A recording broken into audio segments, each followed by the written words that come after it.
Mga kapatid, eto. Sa hearing kahapon po in the Senate, pakinggan niyo po ang soundbite, may transcript kami dito, sa sinasabi ng PhilHealth Chairman at Secretary po ng DOH na si Ted Herbosa. Eto po. Secretary. Gusto ko rin paliwanag yung situation at wala namang akong sinisisi, no?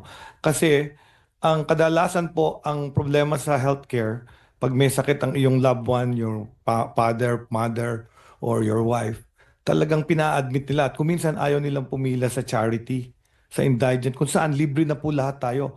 I'd like to explain siguro sa ating author ng UHC law. We have achieved UHC for the poor.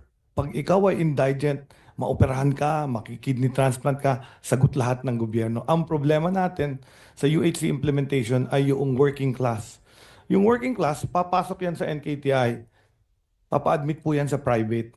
Ang ano doon, ang private, out of pocket ka noon. Ibig sabihin noon, you agree magbabayad ka kasi nagpa-private ka. Yung doktor may professional fee. Yung ospital, iba yung rate, depende sa room. Yung iba nanghihingi, ano pa nga, naka-suite room pa eh. So, ako, masama din ang loob ko na hinihingan yung maip ng professional fee, hinihingan yung maip ng bayad sa kwarto na kung nagpunta lang sila sa charity, libre ko sila lahat. Sagot sila ng government of the Philippines. So I think maganda magkaroon din tayo ng sistema sa Pilipinas similar to Singapore. Pagpasok mo sa ospital, ang unang magpapatingin sa'yo ay hindi social worker. Ang unang titingin sa'yo ay financial advisor. Titingnan niya kung ano yung kaya mong bayaran, capacity to pay, at pagkatapos na sabihin niya, ay pwede ka dito sa suite room kasi yung insurance mo, kaya bayaran pag mataas yan. Ay dito ka sa charity ward kasi ang kaya lang natin gamitin sa'yo ay yung government funds. So doon tayo nagkaka-confusion, hindi naintindihan ng iba, nagpupumilit sila mag-private. Tapos pag pa-discharge na, manghihingi ng saklolo kay Senator Ejercito. Anong sasabihin, Senator? Ito tatawag ngayon sa akin. Tapos gagawa namin ng paraan, kukunin namin doon sa MAIP at i-GL namin. So yan ang sistema po, no? So kung maganda lang ma-educate din yung ating mga kababayan, kung hindi nyo kaya sa private, kasi yung mga GOCC may private rooms yan eh. At pag nagsabi mo private ka, may professional fee yung doktor yan. Pero pwede ka rin magsabi sa charity ka. Walang professional fee po yun. Bayad na yung mga doktor doon. So yan yung nagiging problema natin sa heart center, sa kidney, sa specialty hospitals. Sige. So, yung MAIF na yan, yung medical assistance to indigent patient and financially incapacitated na hinihingi mo sa mga senador. So, klaro di ba? Okay. Mr. Secretary, with all due respect, hindi po lahat ng nagpapa-private room ay gusto suite room. Just to make it clear, hindi po lahat, no? Baka yung mga may connection sa politiko siguro yon. So nangangahulugan, itong ating case study, kasi nag-private room siya. Nag-private room siya. So ikaw na working class, sabi ito kasi mga working class na ito, pagdating sa ospital, gusto private room. Kasi kung charity kayo, libre na kayo lahat. Sandali lang. Alam niyo mga kapatid, naunawaan natin yung charity ward, libre lahat yun, di ba? Pero ikaw na working class, na nag-aambag ng hindi hamak sobrang laki kumpara doon sa 500, pag ako pala nagkasakit, wala kang karapatan mag-private room. So doon ka pupunta sa charity ward. Mr. Secretary Herbosa, ikaw kaya mag-charity ward mo? Hindi ko huminamaliit ang mga nasa charity ward kasi nga po yun lang ang makayanan eh. Pero sa mundong ito, kaya ka nga nagbabayad na mas malaking premium eh. Para iba ang benepisyo mo, di ba?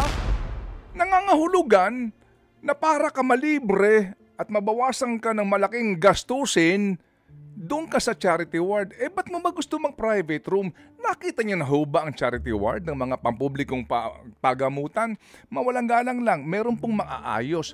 Halimbawa po sa orthopedic, nabalian ka ng buto. Yung charity ward dyan, ilan po yan? 10 makakaharap yan. Di ba? Sa PGH, mga kapatid, o maging dito po sa East Avenue, ang charity ward dyan, open yan, walang aircon yan, electric fan yan, tabi-tabi kayo lahat dyan. Manganganak ka, charity ward ka dito sa ospital po ng dito sa Pabella. Ilang kayo? 20 yan makakatapat kayo. Charity ward ka doon. Nagbabayad ka ng 4,000, 2,000 per month na premium. mawalang galang lang, sa charity ward po, minsan, iba-iba na sakit ang tao. At mawalang galang lang, meron dyan, dumudumi na ho sa higaan. Umiihi na sa higaan. Hindi nalilinis. Titiisin mo yung amoy ng kapitbahay mo. Kasi gusto mo maka-avail ka ng full benefits sa PhilHealth. There's really something sick with this program. With all due respect. So nagbabayad ka, ito ng ating case study, nagbayad siya. Kung yung kanyang binayad ron sa PhilHealth, ganyang kinuha ng HMO, di nakakuha ka pa ng 400,000 na benepisyo, di po ba? Ang gusto mangyari ni Ginoong Herbosa, ikaw na working class, gusto mo ng benepisyo, yabang mo Nagpa-private room ka Punta ka sa charity ward, doon libre lahat. Mabuti po kung ang charity ward natin lahat malinis at air-conditioned. May sakit ka sa baga, na-injured ka, inoperahan ka sa anumang bagay ng katawan mo, doon ka sa charity ward. Tabi-tabi kayong lahat doon. Dadalawin ka ng mga anak mo, dadalawin ka ng mga mahal mo sa buhay, na doon ka sa charity ward. Kasi nga gusto mo ng benepisyo. Anong logic ito? Diba? Mawalang galang lang po sa inyo. Nagbabayad ka, bayad ka magkano dito?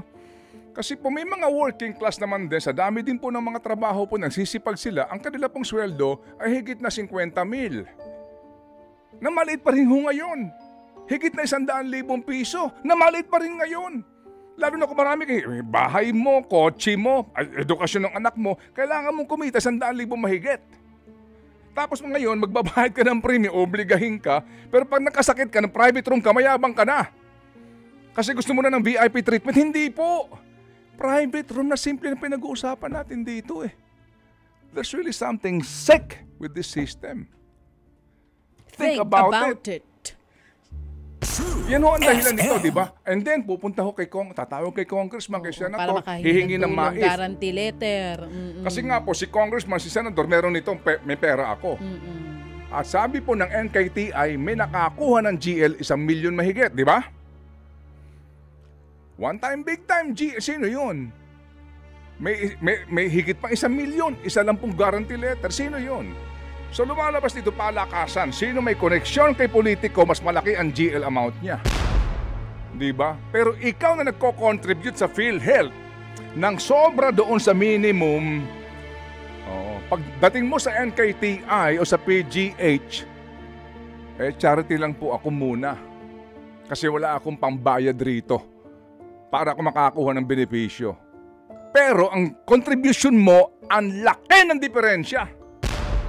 So ibig sabihin, ikaw nag-aambagan para doon sa benepisyo ng mga mahihirap. Tama naman yun. Pero sa panahon na kailangan mo ng benepisyo sa gobyernong ito, kayabangan na magtuturing kung kumuha ka ng private room.